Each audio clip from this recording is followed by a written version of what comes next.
Merci, Monsieur le Président. Merci, messieurs les assesseurs. Monsieur Baouri, hier, je vous ai entendu dire à la défense que pourquoi vos déclarations ont une si grande importance. Il vous a donné la réponse.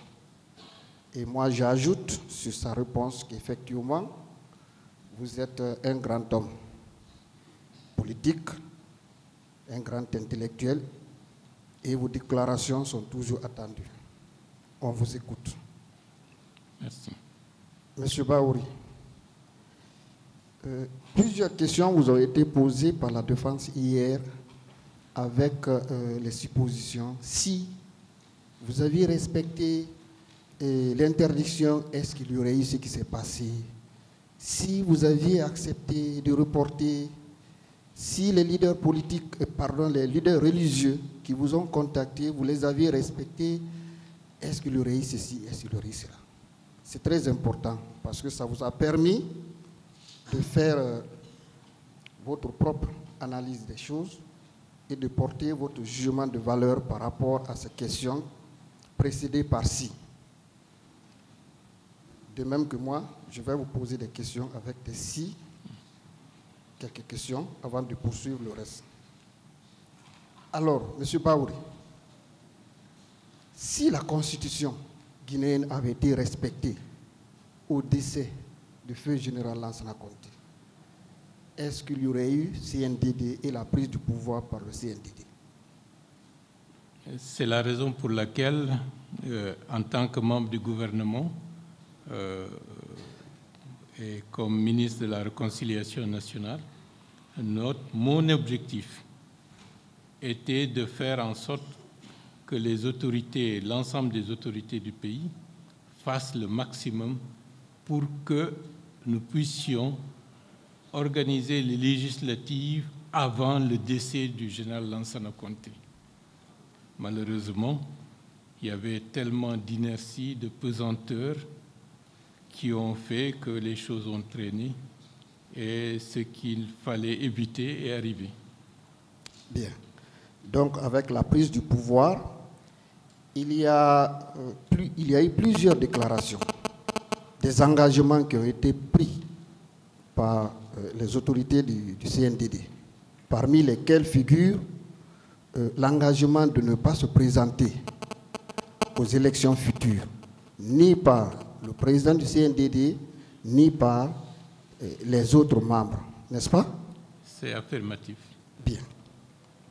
Alors, si cet engagement avait été respecté, est-ce qu'on aurait assisté à ce qui s'est passé? Ce serait tout à fait le contraire.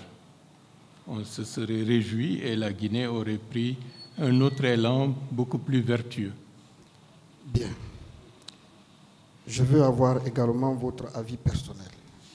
Supposons qu'au jour de la prise du pouvoir par le CNDD, alors le capitaine Dadis Camara disait que et lui et tous les autres membres du CNDD avaient le droit de se présenter aux élections. Quelle serait la réaction des forces vives, selon vous? Qu'il aurait pu se présenter. Voilà, dès la prise du pouvoir, parmi ses engagements, il aurait annoncé cet engagement de se présenter immédiatement, c'est-à-dire qu'aux élections futures, et lui, capitaine Dadis, et les autres membres du CNDD, chacun avait le droit de se présenter comme candidat au même titre que les autres leaders. Quelle serait votre réaction? Je pense que l'écrasante majorité des acteurs et la population auraient considéré cela comme une confiscation du pouvoir. Et donc l'adhésion populaire qu'on a eu à assister n'aurait pas eu lieu, n'est-ce pas? C'est possible, très probable d'ailleurs. Bien. Monsieur Baouri, sur l'organisation du meeting à la date du 28 septembre, bien avant ce jour, est-ce que vous avez reçu une invitation de la part de l'autorité du CNDD allant dans le sens d'organiser des débats ce jour afin de magnifier les héros de l'indépendance et de les faire connaître à la génération future? Est-ce que vous avez reçu une invitation, un document, une lettre, un message quelconque dans ce sens? Pas du tout, et je dois rappeler que la fixation de la date de la manifestation avait fait l'objet de publicité, de concertation large et d'explications avant même que cela soit officiellement acté. Donc, ils avaient les moyens d'être au courant et de prendre des initiatives si telle avait été leur volonté. Bien. Supposons que cela aurait été fait.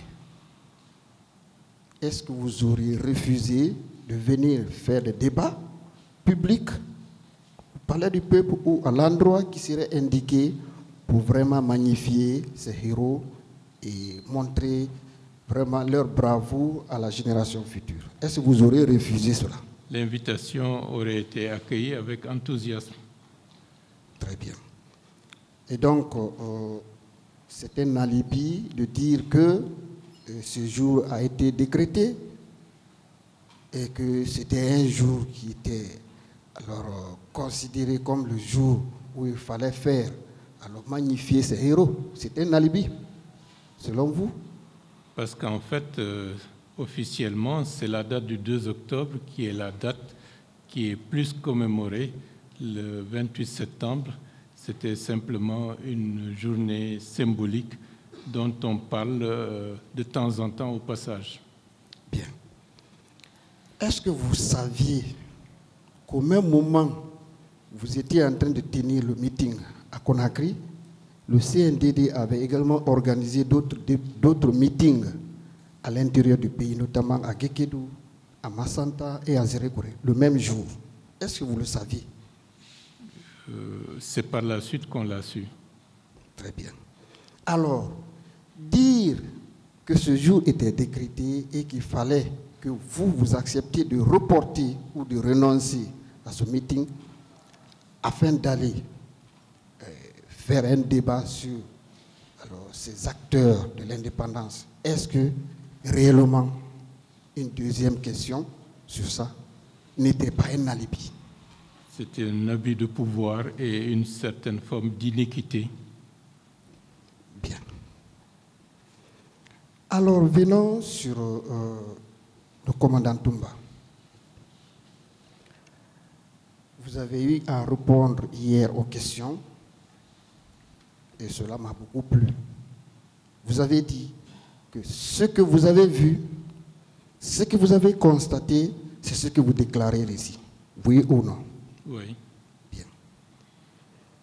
Est-ce que vous avez eu à dire que le commandant Toumba était arrivé à l'esplanade du stade et qu'il aurait tiré?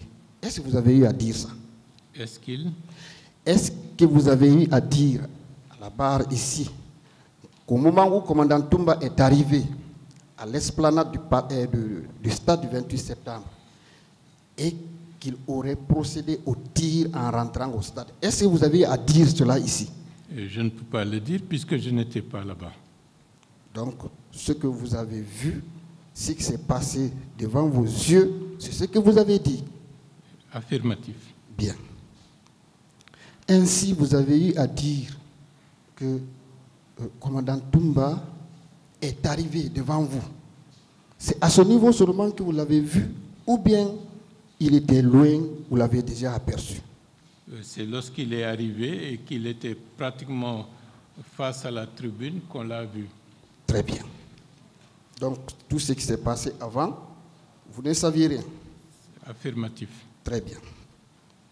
Alors, au moment où il était arrivé devant vous, est-ce qu'un de vous était déjà blessé, molesté, avait été déjà battu au moment juste où il est arrivé devant vous?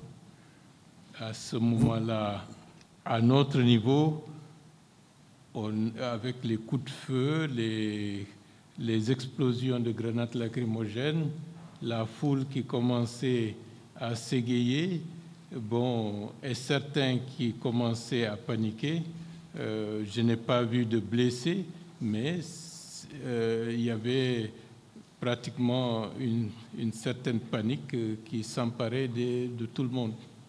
Ma question est de savoir, vous, leader politique, qui était Personne arrêté n'était blessé. au moment juste où il est arrivé, en face de vous, il donnait les instructions à ses subordonnés de vous faire descendre. Est-ce qu'à ce moment, juste, est-ce qu'un de vous, leader, était blessé? Bon, à ce moment-là, non. Bien. Mais au moment où certains responsables descendaient du gradin... Bon, je voudrais qu'on se limite à ce niveau. Vous avez bien répondu. À l'instant T, aucun leader n'était blessé. Oui. Bien. Alors, lorsqu'il donnait les instructions pour vous faire descendre des gradins, vous avez eu l'impression qu'il était venu pour vous arrêter. C'est cela? C'est affirmatif. Bien. Alors, lorsque vous êtes descendu et qu'il n'y ait pas eu un de vous battu, blessé, rien ne vous est arrivé, où il devait vous conduire, selon vous? Dans un poste de détention, a priori. Bien. C'est ce que je pensais à ce moment-là. Bien. Donc, si un de vous n'était pas blessé, la direction vers l'hôpital n'allait pas être prise. Oui ou non? C'est clair. Bien. Est-ce que c'est en sa présence que ceux qui l'entouraient vous ont molesté, vous ont battu, vous ont blessé? Est-ce qu'il était là au moment où il vous a dit descendez à travers ses subordonnés? Vous êtes descendu. Est-ce que c'est en ce moment, aussitôt vous êtes sur la pelouse, que vous avez reçu des coups, des blessures? C'est en ce moment, n'est-ce pas? Il y avait déjà des agents qui commençaient à donner des coups de ceinturon et d'agresser et de nous agresser. Bien. En ce moment précis, vous êtes battu, vous êtes blessé. Où devait être votre destination avec lui? Je n'ai pas bien entendu. Maintenant que vous êtes sur la pelouse, Oui. ces agents qui vous entourent vous ont donné des coups. Blessés. Il y en a même qui étaient tombés, même évanouis, n'est-ce pas? Oui. Et c'est en ce moment qu'il vous a ramassé. Il vous a conduit vers le véhicule, n'est-ce pas? Où devait être votre direction pendant que vous êtes ensanglanté? Où devait être votre direction? Je ne fais pas partie du lot qui est parti avec le commandant Toumba. Ok, vous ne faites pas partie. Le lot qui est parti avec lui a pris quelle direction, puisqu'ils sont déjà blessés et ensanglantés? Bon, je pense qu'il les a mis en groupe pour les faire sortir du stade. Et ils sont partis où? En direction de la porte pour sortir du stade proprement dit, a priori. Et ils sont allés où? Je ne sais. Bon, ils sont sortis puisqu'ils sont partis. Ils ne sont pas allés à l'hôpital? Bon, par la suite, on a appris qu'ils sont allés à la clinique. Bien. Je vais lire juste un petit passage avec Monsieur le Président concernant M. François Losenefal. Il dit ceci. Lorsque Toumba Diakité a constaté que nous étions tous ensanglantés du fait de nos blessures, il nous a conduits à la clinique Ambroise Paré pour des soins. Ça veut dire que la direction vers la clinique Ambroise Paré a été prise parce qu'il a constaté que les leaders étaient blessés et ensanglantés. Oui ou non? Les faits l'attestent. Bien. Ce qui signifie que son intention de vous arrêter, de vous conduire vers un centre de détention quelconque ne pouvait plus avoir lieu. Oui ou non? C'est possible. Bien. Monsieur Baouri, est-ce que vous étiez libre quand vous étiez couché à l'hôpital clinique Pasteur, disons à la clinique Pasteur? est-ce que vous étiez libre de vos mouvements, de sortir, de rentrer chez vous comme tout malade? Je me sens maintenant mieux. Je peux quitter mon lit d'hôpital et puis je m'en vais à la maison. Est-ce que vous étiez libre en réalité? L'accès était et les sorties étaient interdites. Très bien. Donc, contrairement aux autres malades, pour vous, vous n'étiez pas libre de sortir de la clinique et de rentrer chez vous, n'est-ce pas? Peut-être permettez-moi de préciser parce que à ce moment-là, il semblerait que notre sécurité était beaucoup plus effective à l'intérieur de la clinique. Le fait de sortir pouvait nous exposer à des agressions éventuelles. Très bien. Est-ce que cela ne veut pas dire toujours que votre arrestation devrait avoir lieu si vous n'étiez pas blessé, oui ou non? C'est possible. Bien. Il a fallu d'ailleurs la médiation des leaders religieux pour que vous quittiez librement la clinique Pasteur, n'est-ce pas? Entre autres, oui. Bien. Venons à l'ouverture du stade. C'est très important. La défense alors, a fait croire que vous étiez entré au stade par effraction. Hier, on vous a posé cette question. N'est-ce pas? Quelle a été votre réponse? Lorsqu'on vous a dit que vous étiez entré au stade par effraction, c'est-à-dire vous avez défoncé la porte pour entrer, quelle a été votre réponse? La porte était ouverte et ce qui n'était pas dans notre programme, c'est malgré nous que nous nous sommes retrouvés à l'intérieur parce que bien avant cela, la foule s'était engouffrée déjà à l'intérieur du stade à tort, estimant que c'était le lieu qu'il fallait occuper où il fallait se retrouver. Et donc, ce qui signifie que vous n'êtes pas entré par effraction. La porte a été ouverte librement. C'est clair. Très bien. Avec la permission du président, nous allons lire les déclarations dans ce sens du commissaire Mamadi Kourouma, commissaire de police de Bellevue. Il dit ceci. Question. Savez-vous qui a donné l'ordre d'ouvrir le portail? Voici ce que le commissaire dit. Réponse. Nous avons entendu crier « Tchéboro, Tchéboro » et au même moment, le portail a été ouvert. J'ai déduit que c'est Tchéboro et ses agents qui ont ouvert le portail du stade. C'est eux qui avaient la charge, qui avaient en charge la sécurité du portail et de l'enceinte du stade. Est-ce que ces déclarations d'un commissaire de police ne confortent pas ce que vous avez dit? Affirmatif. Très bien. On vient à l'attaque du commissariat de Bellevue.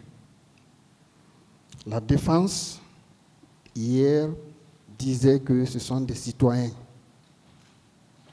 Vous avez appelé pour venir suivre le meeting qui ont attaqué ce commissariat. Bien. Et à ce niveau, la défense a fait allusion au rapport de la commission d'enquête internationale. N'est-ce pas? Ça vous a été lu ici. Bien. Vous savez, lorsqu'on vous a lu ce rapport, on a voulu vous piéger. Est-ce que vous comprenez cela? Est-ce que vous avez compris que c'était un piège? Continuez. Bien. Lorsque nous prenons ce rapport à la page 32,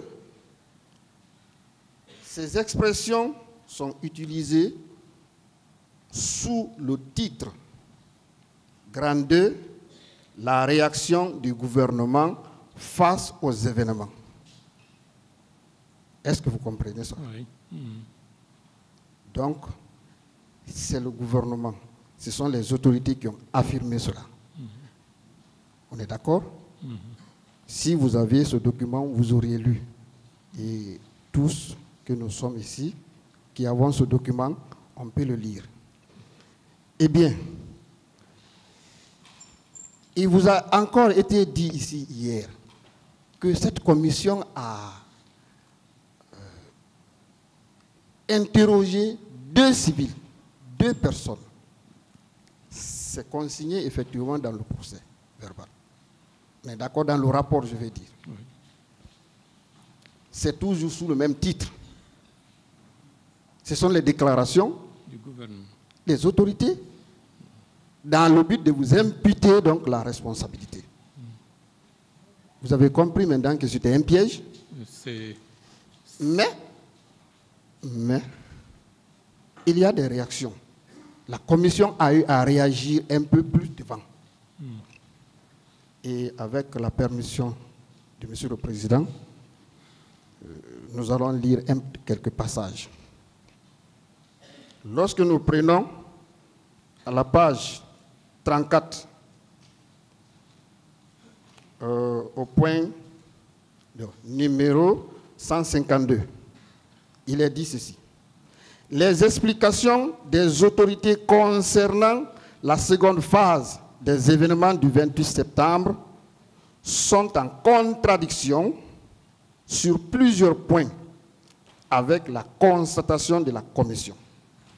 Et la seconde phase, tenez-vous bien, relève non seulement de l'attaque du commissariat, mais aussi la déclaration de ces 2 civils devant la commission. C'est ça la seconde phase. Bien, donc déjà, pour conclure sur la seconde phase, vous constatez ici que la commission a déjà essayé de ressortir les contradictions. La commission même n'est pas d'accord avec les déclarations qui ont été faites par les autorités. Et avant de continuer,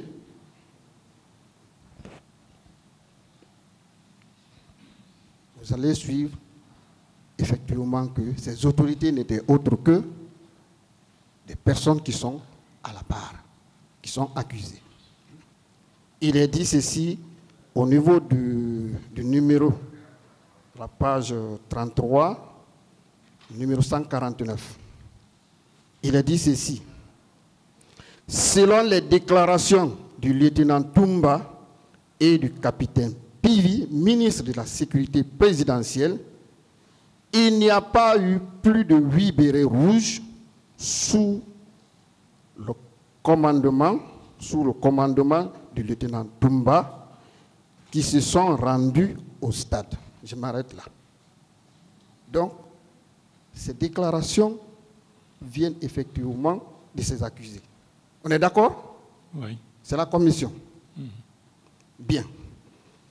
Maintenant, sur la contradiction. Bien. Nous allons certainement terminer à partir de là. Voici ce que dit, donc au point 53, nous sommes un peu plus en bas. Au bas donc de ce point 152, pardon. La commission dit ceci. Tous les témoignages des victimes concordent pour dire que la mission des 10 bérets rouges n'était pas de sauver les leaders. Loin s'en faut, puisqu'ils se sont pris violemment à ceci. Ainsi qu'aux manifestants. Maintenant, il y a un point très important ici. L'explication d'une partie des autorités qui consiste à dire que les bérets rouges vus au stade seraient en fait des civils déguisés en militaires ne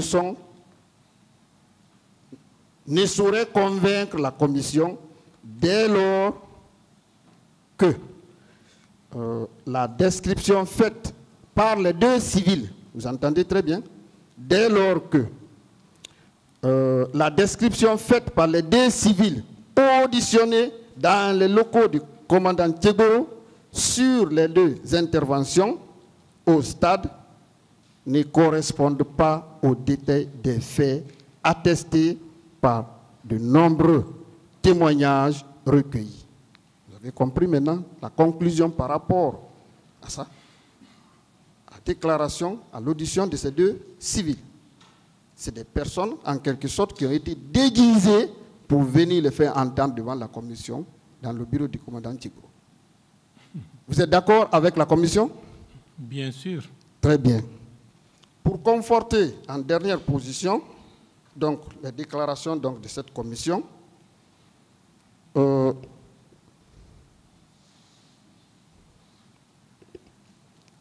allons lire avec la permission toujours du tribunal, alors la question qui a été posée et la réponse donnée par monsieur le commissaire Mamadi Kourouma.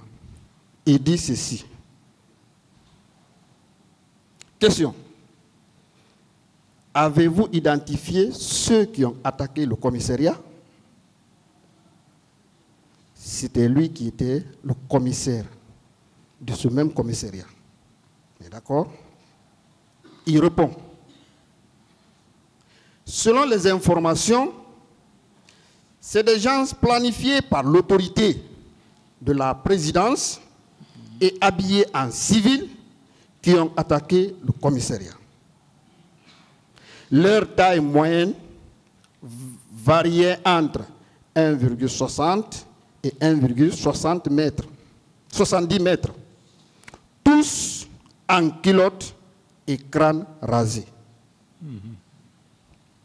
Vous avez vu maintenant dans quel piège on vous attend, on a voulu vous envoyer en disant que ce sont vos civils, ceux-là que vous avez invités à venir suivre le meeting qui ont attaqué le commissariat. Oui. C'est le titulaire même de ce commissariat, celui qui était là comme patron, qui fait ces déclarations. Oui. Qu'en dites-vous? Donc cela veut dire que les forces vives ont été piégées et qu'il y avait un complot qui a conduit à ce massacre.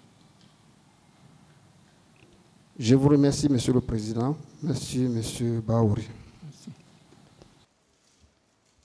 Merci, Monsieur le Président. Alors, ce qui est compréhensible, c'est que je suppose que c'est pour contourner votre non-présence au stade.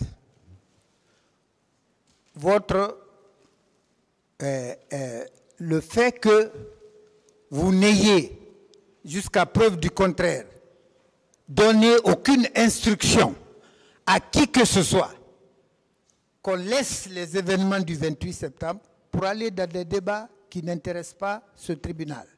Tout à fait, maître. Alors, Monsieur le Président, commençons par ce qu'on appelle la dissimulation des cadavres. Comment vous pouvez répondre à la question de savoir des cadavres des personnes qui ont été tuées, pas sur vos instructions, pas à votre présence?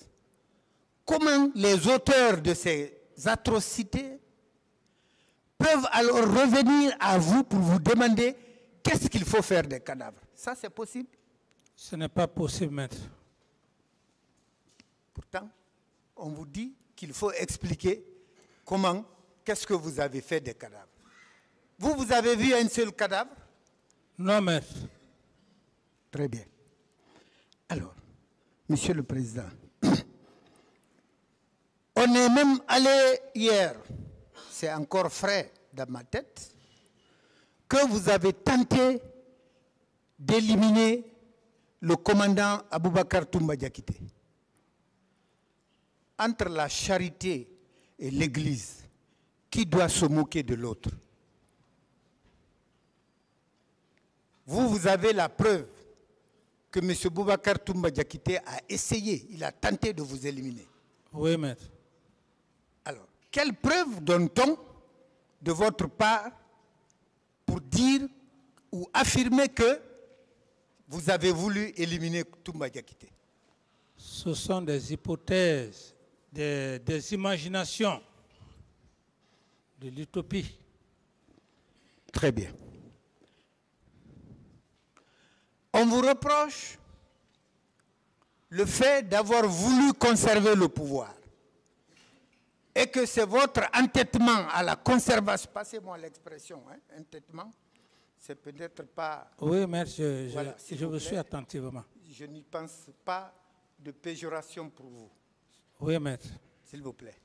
Et que c'est ce qui aurait poussé la population ou qui a provoqué les événements du 28 septembre. Monsieur le Président, prenons des exemples à travers le monde et ici, en Guinée. Le premier président de ce pays n'a-t-il pas conservé le pouvoir pendant 25 ans? Oui, maître. Celui qui est venu, le général Conté, il n'a pas fait 24 ans. Oui, maître. Le dernier, ce n'est pas à sa tentative de 3e mandat que certains considèrent comme illégal qu'il est parti. Tout à fait, maître. Mais alors, ce n'est pas une invention de votre part que de vouloir rester au pouvoir. Ça, c'est d'abord humain. Ce n'est pas d'Addis. C'est humain. Vous êtes d'accord avec moi? Oui, maître. Bien. Ça, c'est en Guinée. À travers le monde, les États-Unis qu'on qualifie de plus grande démocratie du monde, Donald Trump n'a pas envahi le Capitole, n'est-ce pas? Oui, on a vu. Et il y a eu des morts d'hommes. On a vu les images. Très bien. Jair Bolsonaro Au Brésil, là. au Brésil n'a pas envahi le siège des 4 pouvoirs de son pays dans le but que les élections ont été truquées, que c'est lui qui aurait gagné. Ce n'est pas son instinct de protection de son pouvoir, ça? Oui, maître. Mais alors, Dadis, lui, il aura mangé quelle partie du gibier pour lui dénier cette pratique internationale? C'est du pur dénigrement, maître. Très bien.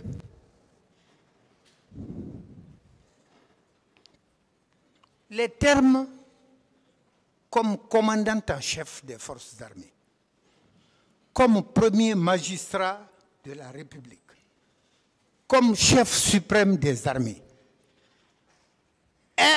est-ce qu'ils ont une signification particulière dans l'exercice du pouvoir, à part l'honneur, les appellations honorifiques? Tout à fait, maître. Alors, moi, je n'ai pas vu un acte de commandant en chef posé. Je n'ai jamais vu administrativement. Ça n'existe pas, maître. Je n'ai jamais vu un acte administratif du premier magistrat en tant que tel. Mais, puisque nous sommes dans une république, une société évoluée ou en évolution, il y a toujours des termes pour distinguer ceux qui ont des mérites de ceux qui n'en ont pas.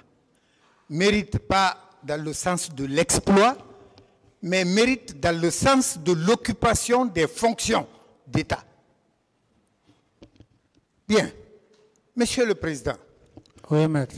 est-ce que vous estimez que si, comme on le prétend, vous l'imputez, être commandant en chef des forces armées avait une signification vous permettant d'avoir le regard sur tout ce que l'armée faisait, est-ce qu'un commandant en chef pouvait être renversé par un coup d'État militaire?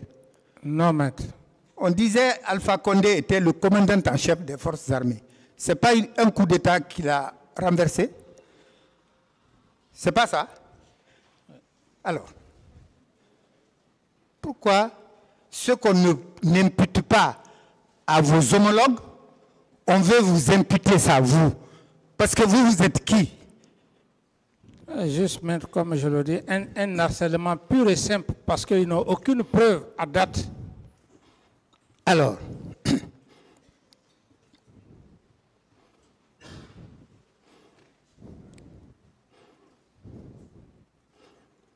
maintenant, on vous demande qu'il faut que vous précisiez quelles étaient les attributions de chacun de vos ministres. Est-ce que c'est parce que ces attributions étaient, comme ils le prétendent, étaient mal faites que les événements du 28 septembre se sont produits? Non, maître. Alors, nous avons vu des ministères sans même siège. J'ai été témoin lors de la création du ministère des droits de l'homme et des citoyens.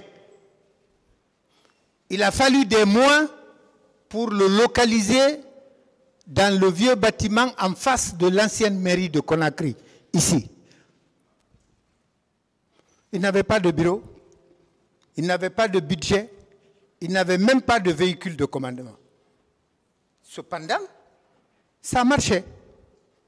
Donc, le fait que vous ne puissiez pas dire, ou vous n'acceptez pas plus précisément, de dire quelles étaient les attributions de chacun de vos ministres, n'explique en rien les événements du 28 septembre. Tout à fait, maître. Très bien. Venons-en aux commissions. Les commissions d'enquête. La commission nationale, puisque on ne veut pas que Dadis ait un quelconque mérite. Vous pouvez dire, en votre âme et conscience, qui vous a influencé pour que vous acceptiez de créer une commission nationale d'enquête? Personne, maître. C'est moi qui l'ai décidé, maître. C'est votre intime conviction. Intime conviction. Et dans le sens de faire la lumière sur ce qui s'est passé. Oui, maître.